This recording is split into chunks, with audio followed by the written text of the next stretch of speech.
দোহার 11 আয়াত বিশিষ্ট এই সূরার প্রথম 2 আয়াতে 2টি শপথ, তারপরের 3 আয়াতে 3টি সুসংবাদ, তারপরের 3 আয়াতে অতীতে যে রাসূলকে নেয়ামত দেওয়া হয়েছিল সেটা স্মরণ করিয়ে দেওয়া, আর শেষ 3 আয়াতে 3টা ওয়ার্ক প্ল্যান, কর্মসূচি রাসূল সাল্লাল্লাহু আলাইহি ওয়াসাল্লাম কি করবেন। ক্লিয়ার হয়ে গেছে না সূরাটা? আসুন এবার তাফসীরে ঢুকি। আল্লাহ তাআলা বললেন ওয়াদ-দোহা, নবী আলোর শপথ। আলো, দোহা মানে আলো। আমার সাথে আওয়াজ করে বলুন, দোহা মানে কি?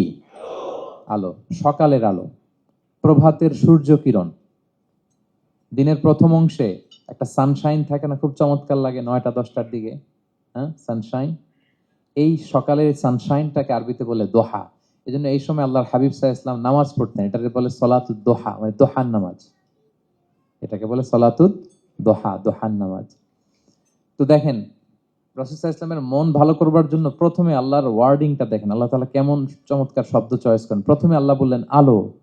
আলো বললে তো মনটা ভালো হয়ে যায়, কি বলেন? এই আলো মানে আশার আলো, সম্ভাবনার আলো, প্রশান্তির আলো। ওয়াদ-দোহা, আলোর শপথ। মানে নবী আপনি হতাশ হবেন না, হাল ছাড়বেন না, ভরসা রাখুন। আপনি ঘর থেকে বের হন, দেখুন কি চমৎকার আলো। It's a beautiful day out there. জান, হোয়াট এ নাইস সানশাইন। কি চমৎকার উজ্জ্বল প্রভাতের সূর্য কিরণ। এত চমৎকার জলজলে সানশাইনিং এনভায়রনমেন্ট, আপনার মন খারাপ হয় কি করে? ওয়াদ-দোহা,